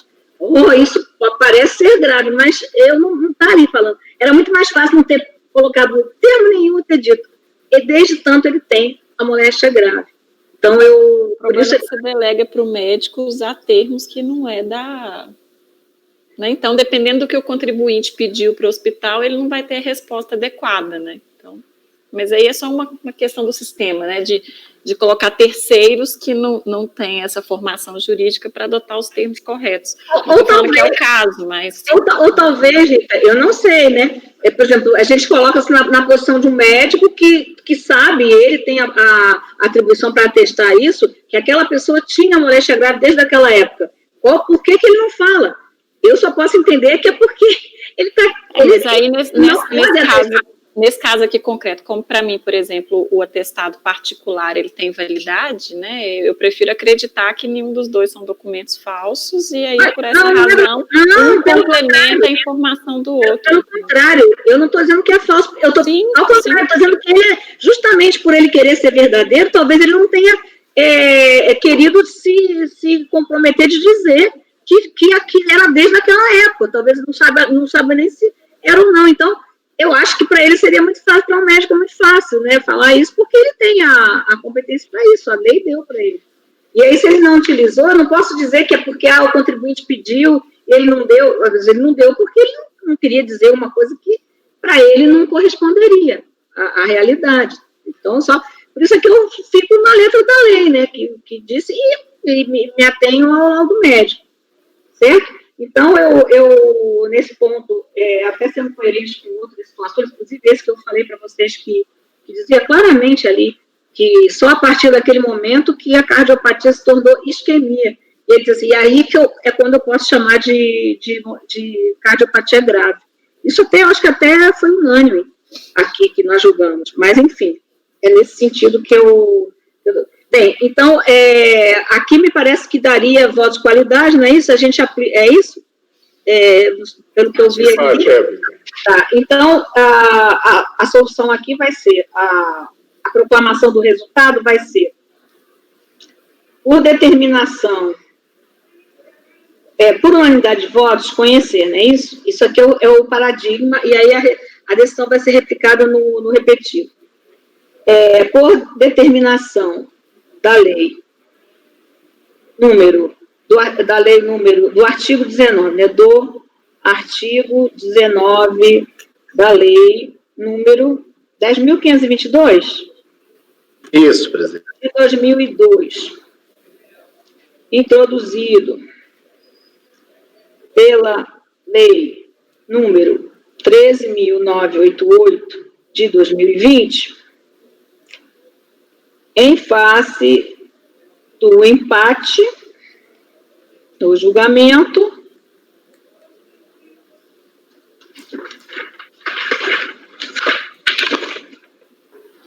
negar provimento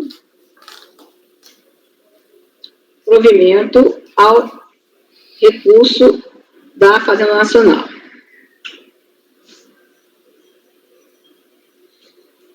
Eu gostaria de fazer uma declaração de voto, tá certo?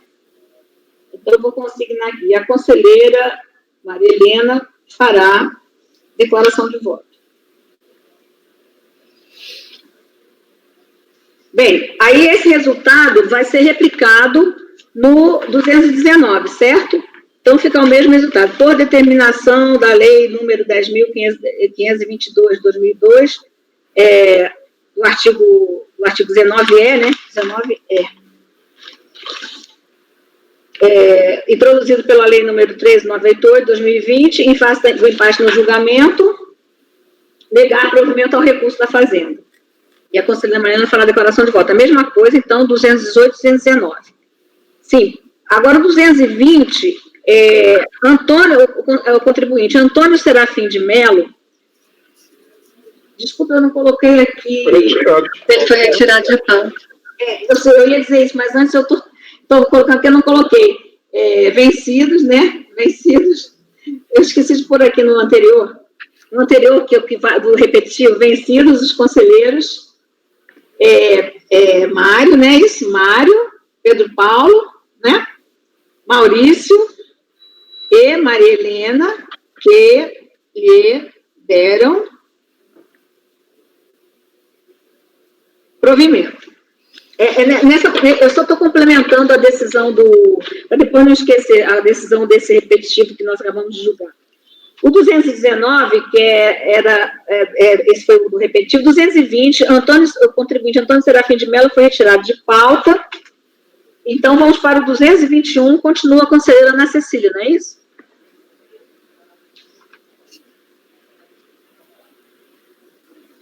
Não é isso, conselheira Ana Cecília? Microfone. Ah, sim, presidente, vou abrir aqui. Você fez uma carinha. Falei, será que está errado? É que eu estava procurando na pasta do Mário, assim, abri a pasta errada. Meu Deus, cadê? É o 221? É o 221. O 220 foi retirado de pauta por solicitação da PGFN, né? Está abrindo, só um pouquinho.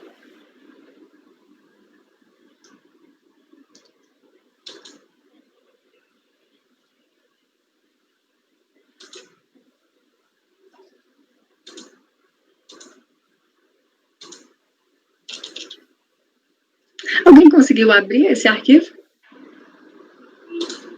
Consegui, Ana. Por que está aparecendo uma mensagem de erro para mim? Deixa eu fechar então aqui, peraí. Abri uma cópia para a leitura, mas pode deixar. Se eu precisar arrumar copia em outra aqui, depois eu faço. Fechei ele. Entra aí. Agora abri. Vou iniciar, tá, presidente? Trata-se de recurso especial interposto pela Procuradoria da Fazenda Nacional. Aqui eu menciono a emenda do julgado. Eu acho que a Ana caiu. Aqui eu menciono a emenda do julgado.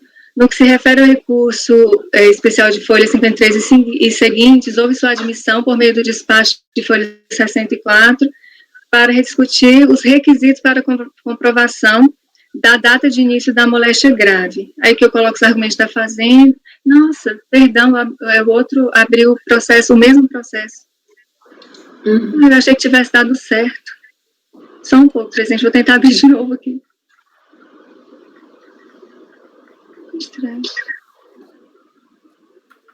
Eu vi que tinha muita coisa em comum com o anterior, o processo anterior. Coincidência, né? Parecia até que era repetitivo, né? Repetitivo mesmo.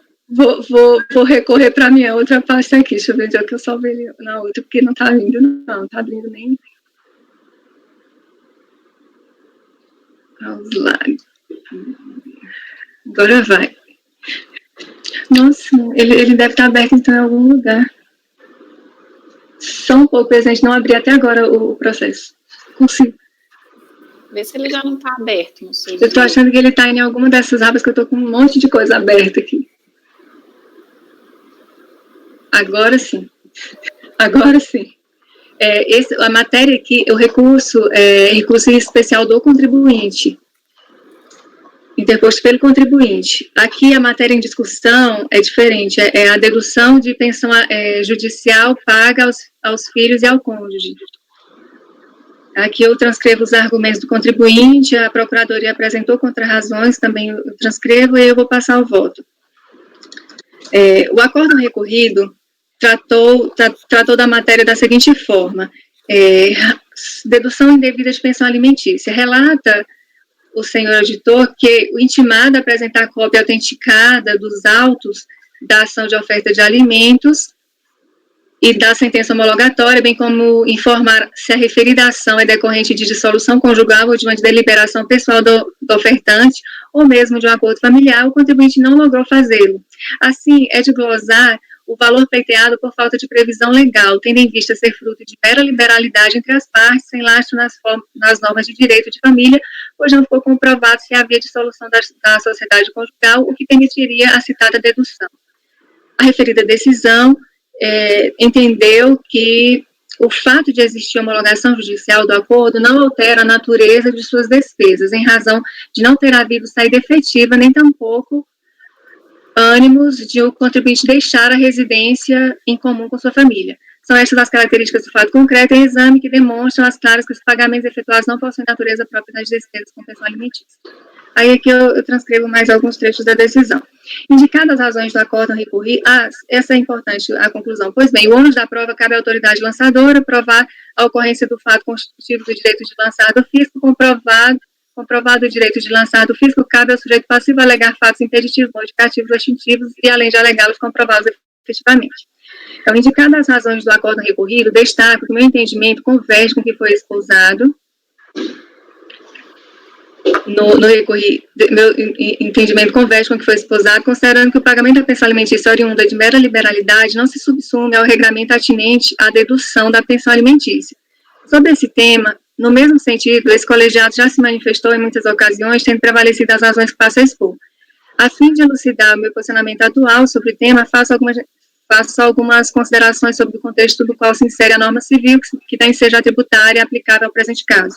O direito de família, o direito à pensão alimentícia decorre do binômio necessidade e possibilidade, necessidade do alimentante e possibilidade do alimentante, associada à relação do parentesco, casamento no Estado. Para Orlando Gomes, Maria Helena Diniz, os alimentos podem ser conceituados como prestações devidas para a satisfação das necessidades pessoais daquele que não pode provê-las no trabalho. Nota-se que o bem jurídico protegido pelo direito de família é a pessoa humana na perspectiva condicional do direito social à alimentação.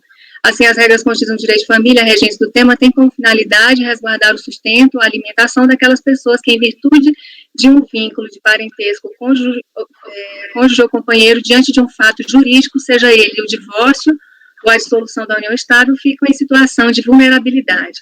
Faz necessário destacar que o direito civil, assim como todos os demais ramos do direito, apenas surge para tutelar determinados bens jurídicos considerados relevantes.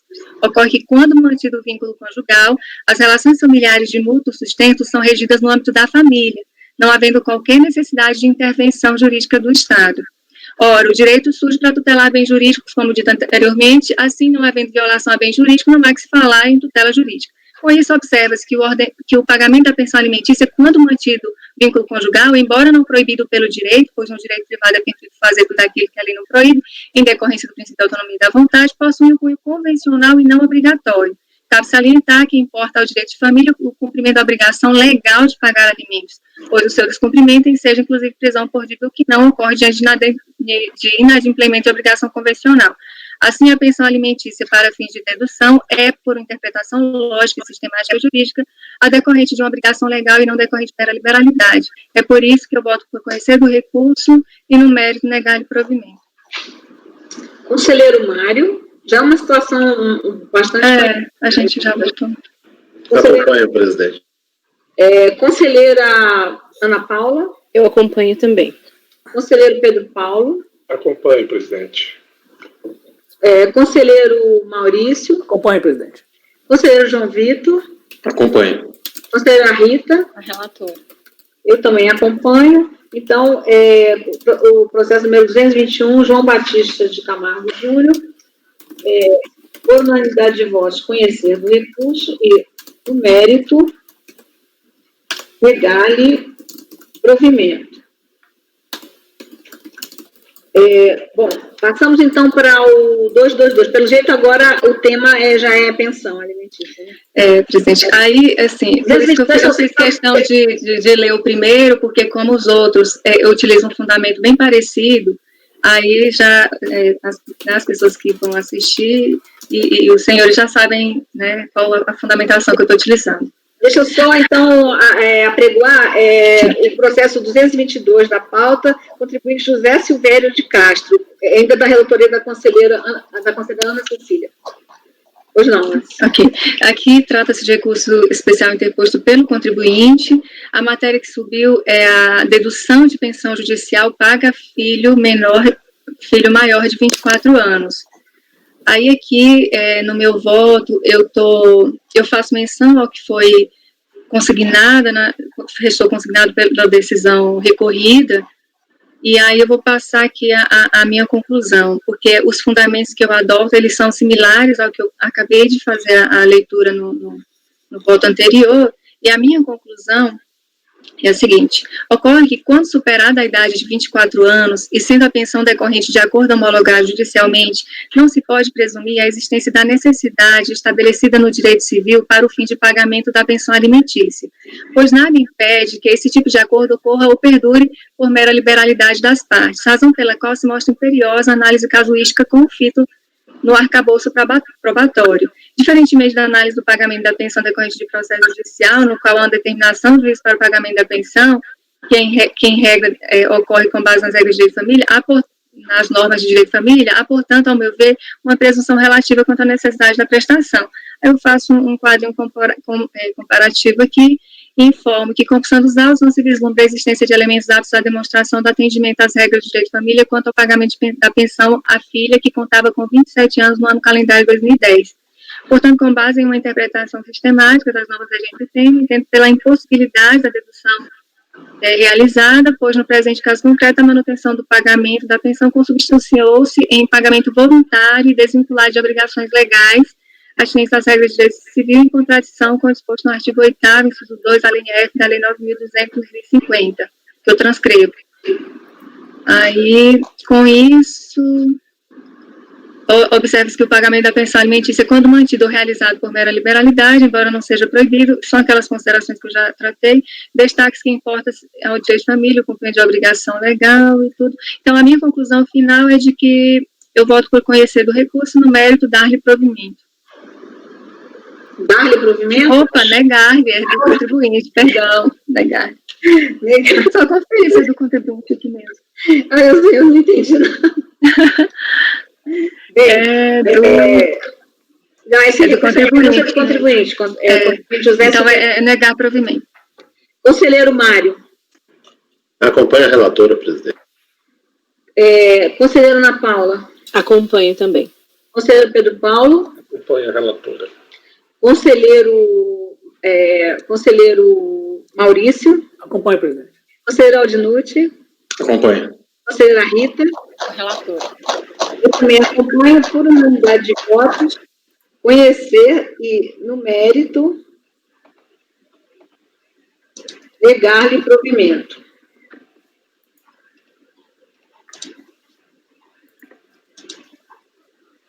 Sim. Processo, então, caminhando aqui na pauta, 223, número 223, contribuinte Marco Aurélio Lois Teles, ainda de relatoria da conselheira Ana Cecília. Bem, presidente, o caso aqui é similar, caso concreto aqui, é recurso especial também interposto pelo contribuinte, a matéria que subiu foi a dedução da pensão judicial paga ao ex-cônjuge Virago, faço confusão com essa palavra, ex-cônjuge Virago. Aqui eu transcrevo os argumentos colocados pela contribuinte. Intimada, a Procuradoria apresentou contrarrazões. Aqui eu transcrevo os argumentos e a minha conclusão, ela é idêntica à do outro processo. Eu coloco os fundamentos também, são similares. Eu estou negando provimento ao recurso do contribuinte com o mesmo fundamento de que o pagamento foi feito por mera liberalidade e, nesse caso, a dedução, a glosa da dedução deve ser mantida. Bem, então, vamos tomar a votação do 223, número 223. Conselheiro Mário. Acompanha a relatora, presidente. Conselheira Ana Paula. Acompanho. Conselheiro Pedro Paulo. Acompanho. Conselheiro Maurício. Acompanho, presidente. Conselheiro João Vitor. Eu acompanho também. Conselheira Rita. Relatora. Eu também acompanho a relatora por unanimidade de votos, conhecer e, no mérito, negar-lhe provimento. Sim, o número 224 da pauta, o contribuinte Oswaldino Rocha, ainda de relatoria da conselheira Ana Cecília. Ok, aqui também é recurso especial interposto pela Procuradoria da Fazenda Nacional. A matéria que subiu é diferente da que a gente vem discutindo. Aqui já trata da questão da comprovação do pagamento da pensão alimentícia. Seu recurso, aqui eu coloco os argumentos que foram trazidos pela Procuradoria, o contribuinte não apresentou contrarrazões. Aí, aqui, acerca do tema, eu vou mencionar o que foi colocado pela decisão recorrida. A decisão recorrida manteve parcialmente a glosa das despesas com a pensão alimentícia sob os seguintes fundamentos. Nas folhas 17 e 18, há cópias de acordo de dissolução da sociedade conjugal, datado de 29/9/87, entre Oswaldino e Maria de Lourdes, esposa à época, em que solicitam a homologação da separação judicial conjugal. Em tal acordo, verifica-se que os 3 filhos do casal ficariam com a mãe e que Oswaldino daria a título de pensão para a mulher uma quantia equivalente a 50% de seus vencimentos. excluídos os encargos sociais pagos diretamente a Maria. Consta nas folhas 19 e 20 cópias de homologação do acordo na ação de separação judicial de Oswaldino e Maria, ocorrida em 87. O contribuinte apresentou cópias de 12 recibos emitidos por Maria de Lourdes nas folhas 5 a 16, em que informa que recebeu de Oswaldino os valores neles discriminados a título de pensão durante o ano de 2010. Conforme visto na motivação da glosa efetuada, o contribuinte não apresentou nenhum documento previsto na legislação do imposto de renda para comprovar a pensão alimentícia. Os recibos emitidos pela ex-esposa não são hábeis a comprovar efetivo pagamento da pensão alimentícia. O contribuinte não trouxe aos autos cópias de tratamento, cópias das transferências bancárias, ou então saques das contas bancárias. Os documentos apresentados pelo contribuinte são suficientes para a admissibilidade das deduções da referida despesa. Com efeito, a legislação de regência admite a dedução das despesas com pensão alimentícia quando, em cumprimento de decisão judicial, o acordo homologado judicialmente. A exigência da comprovação das transferências bancárias constantes na decisão recorrida extrapola o comando legal. Ademais, não foi apontado qualquer indício de falsidade nos recibos, motivo pelo qual devem ser acessos para comprovação. Então, insurgindo-se contra a mencionada decisão, a Procuradoria aduz em suma que o recorrido não conseguiu comprovar a efetiva transferência financeira da importância que alega ter pago a título de pensão a sua ex-cônjuge. Constância os autos, verifica-se que a autuação ocorreu sob os seguintes fundamentos. O declarante não apresentou nenhum documento previsto na legislação do imposto de renda para comprovar a pensão alimentícia. Consoante salientou a delegacia de origem, bem como o acordo recorrido, consta das folhas 19 e 20, cópia de homologação do acordo da ação de separação judicial de Oswaldino, ocorrida em 87. Além disso, o contribuinte apresentou cópia de 12 recibos emitidos por Maria, folhas tais, em que informa que recebeu os valores ali discriminados a título de pensão. Contudo, a delegacia entendeu pela manutenção do lançamento por considerar que os mencionados recibos são inábeis a comprovar o efetivo pagamento da pensão alimentícia. Dada a situação fática descrita, cabe salientar que, apesar de considerar a possibilidade da exigência do fisco de documentação comprobatória que dê suporte à dedução da pensão alimentícia, diante da apresentação dos documentos anteriormente elencados, bem como em razão da ausência justificativa para recusa dos recibos fornecidos, entendo que há comprovação necessária e suficiente. Então, eu não deixo de crer que o fisco ele pode se exigir os documentos, mas que nesse caso, a premissa de dizer que não foi apresentado documento nenhum, ela foi equivocada, que foram apresentados e que são documentos, sim, que têm validade. Nota-se que a análise conjunta dos recibos que não foram contestados quando do lançamento, com o acordo homologado judicialmente, com o acordo, que foi homologado judicialmente, restaram atendidos os pressupostos legais consoante o dispositivo abaixo que eu transcrevo, o artigo 4º da 9.250, 73, 78. A comprovação mencionada, de fato, é a juízo da autoridade lançadora, mas a desconsideração da documentação apresentada a título de comprovação deve ser motivada, sob pena de violação ao contraditório, normalmente quando foram apresentadas provas que usualmente demonstram a existência de uma relação obrigacional de cunho alimentar, foi o acordo homologado e substituição por meio de recibos assinados pela credora. Como o acordo homologado judicialmente consubstancia-se em documento público, que consoante a dicção do artigo 405 CPC aplicável ao processo administrativo de forma supletiva e subsidiária, por disposição expressa do artigo 15 do CPC, faz prova da sua formação e dos fatos que o escrivão, o chefe de secretaria, o tabelião ou o servidor declarar que ocorreram em sua presença. Portanto, não há dúvida sobre o estabelecimento de uma obrigação alimentar entre o contribuinte e o seu ex-cônjuge, de acordo com as normas de direito de família, apesar, ademais, quanto aos recibos apresentados, não sendo contestada a sua autenticidade ou idoneidade, inexistente indicação de indício de sua imprestabilidade, prestam-se a comprovar o recebimento da pensão, conforme as normas legais de regência, pois, como se extrai do 428 CPC, cessa a fé do documento particular quando for impugnada a sua autenticidade. Assim, entendo pela manutenção da decisão recorrida. E eu estou negando o provimento ao recurso que está fazendo. Ok. Conselheiro Mário. Só uma dúvida, Ana. Sim. Houve intimação para apresentar transferência bancária? Olha, eu vou precisar olhar, não tenho certeza. Provavelmente, eu entendi que isso veio na decisão da impugnação, essa questão de não ter sido comprovada Mas eu vou olhar para você aqui rapidinho, Maurício, tá? Enquanto o pessoal vai voltando, eu vou procurando aqui no processo. Porque o que tinha aqui nos fundamentos do lançamento é que o declarante não apresentou nenhum documento previsto na legislação do imposto de renda para comprovar a pensão alimentícia. Ele não considerou nenhum dos documentos que foram apresentados, que foi a questão do acordo e dos recibos, né? Agora, com relação ao que você me perguntou, da intimação, eu vou procurar aqui a intimação específica para comprovação. Eu não me recordo. Porque o que eu olhei aqui rápido no início do processo, tem documentos acostados, mas estão acostados à impugnação. Então, eu não sei se ele foi intimado durante o procedimento de malha, se intimado ele apresentou documento, ou se ele foi intimado, não apresentou nada, só apresentou na impugnação. Tá, vou olhar.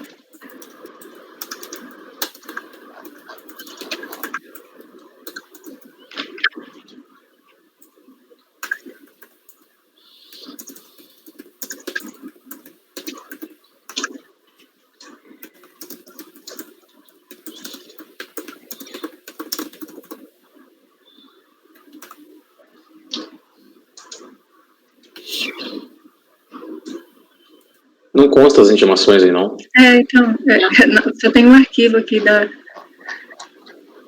notificação de lançamento, mas não tem a intimação desse arquivo, só se tiver junto com a impugnação. A notificação de lançamento e a descrição. Dedução com dependente, que não comprova a dependência. Eu acho que isso é auto eletrônico.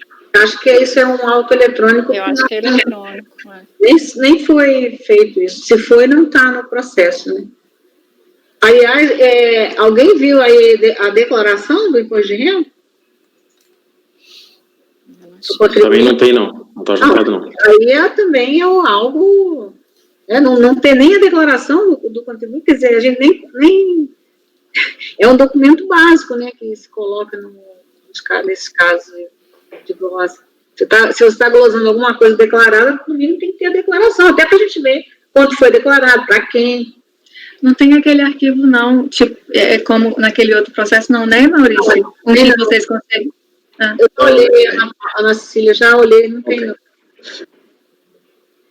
Que não foi foi um auto eletrônico, não se juntou nem declaração, pelo jeito. Tem a notificação de lançamento aqui, mas não sei se foi quem é que... Bom, foi a notificação. Vamos ver, pode ser que tenha aqui na notificação. Não. É só notificação mesmo, pelo jeito, o próprio... Não sei se foi lá na unidade que juntaram, mas depois já tem lá o acordo de impugnação, as provas que tem são essas, é o que ele trouxe, né, na impugnação e pronto. Bem, a conselheira, então, está considerando os recibos, né, e está negando o provimento ao recurso da Fazenda. Conselheiro Mário. Presidente, eu vou, a princípio, acompanhar a conselheira Ana Cecília pelas conclusões, principalmente porque eu não concordo inteiramente com os argumentos que foram colocados, mas realmente falta uma instrução mais adequada desse processo para que a gente possa fundamentar a decisão que a gente vai tomar aqui no colegiado. Conselheira Ana Paula. Eu vou acompanhar a relatora também. Conselheiro Pedro Paulo.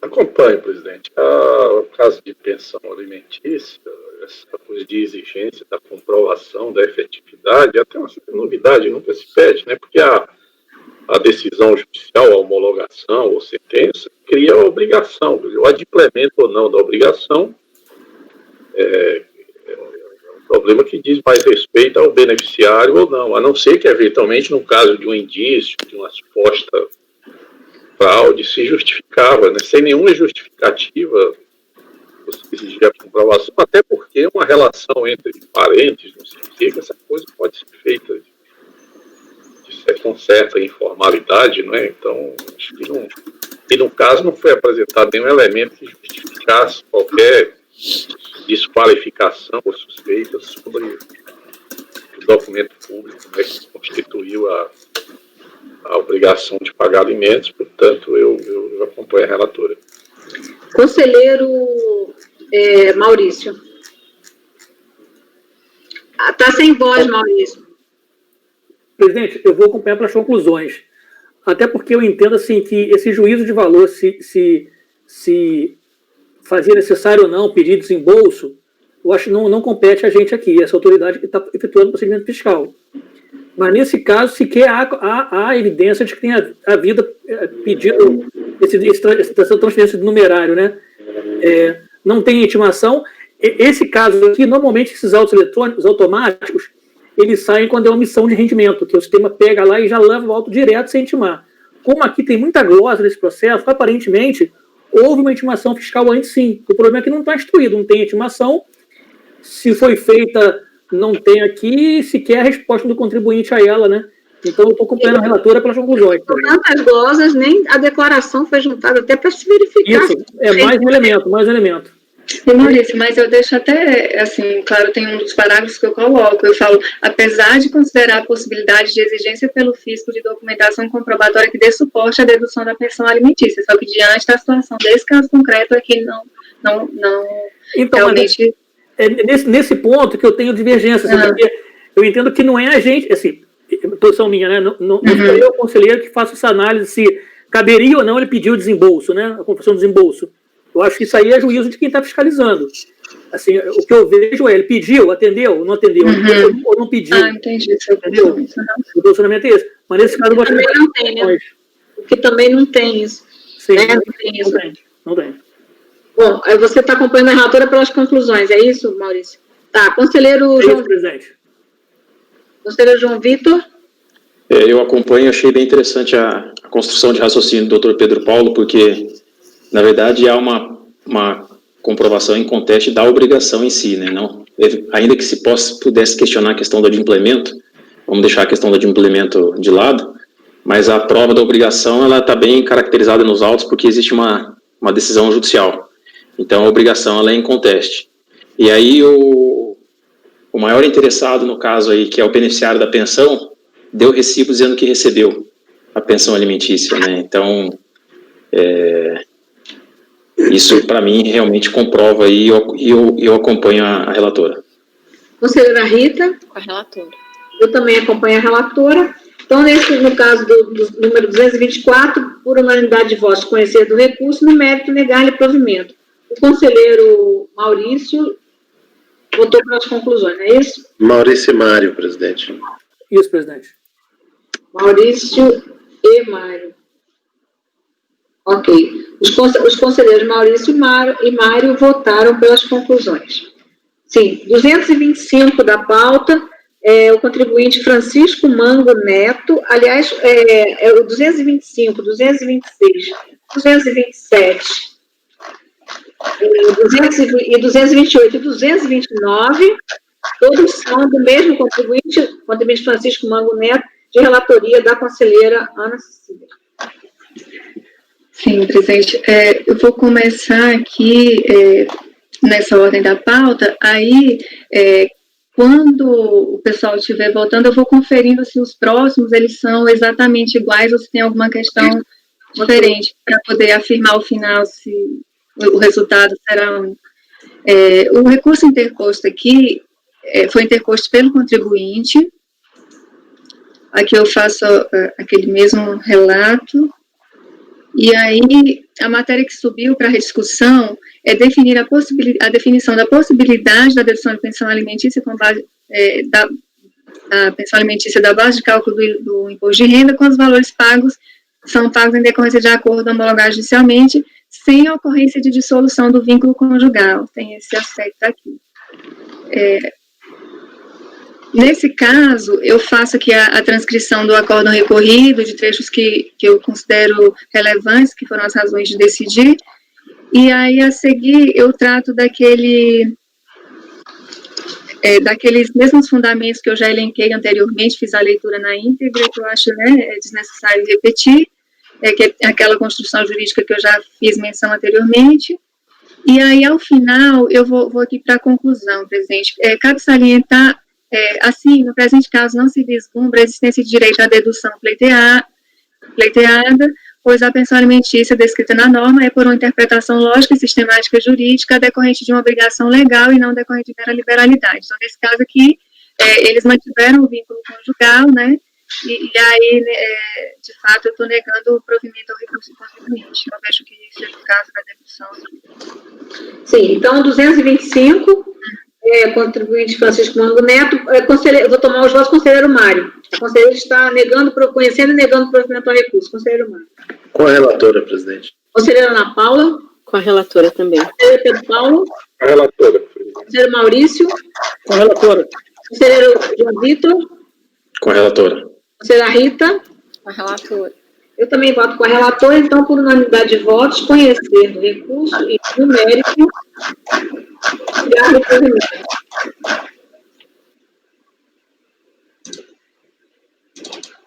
Acho que tem um mouse aí que ele fica imitando um marreco aqui. O tempo É o meu, é o meu. Eu fiquei assim. É um barulho chatinho. Latindo, né? Tem um cachorro latindo. Um cachorrinho daqueles pequenininhos chato aqui, não tem um marrequinho. Sonoplastia, faz parte. É dos seus meninos? Ô, Rita. Meus? Não. Esse mouse é dos seus meninos? É da nossa senhora, que está ali procurando os processos. O meu é meu mouse barulhento aqui. Doutora Maria, depois desse a gente pode fazer uma pausazinha? Eu acho que está na hora, presidente. Na hora que a daqui a pouco a gente vai começar a viajar. Eu também me ajudar a lembrar. Eu já conferi, presidente, os itens 226, 227, 228 e 229 do mesmo contribuinte tratam de idêntica questão. Então, eu vou aqui tomar os votos desses processos todos que a conselheira já está me dizendo que são idênticos. Então, nós já julgamos o primeiro, agora, então, todos os outros são da mesma coisa, então, né? Conhecer e, no mérito, negar provimento, certo? Conselheiro Mário. Acompanha a relatora, presidente. Conselheira Ana Paula. Acompanho também. Conselheiro Pedro Paulo. Acompanho, presidente. Conselheiro Maurício. Com a relatora. Conselheiro João Vitor. Acompanho. Conselheira Rita. Eu também acompanho. Então, 226, por unanimidade de votos, conhecer e, no mérito, negar-lhe provimento. Idem nos processos 227, idem aos 225 e 226.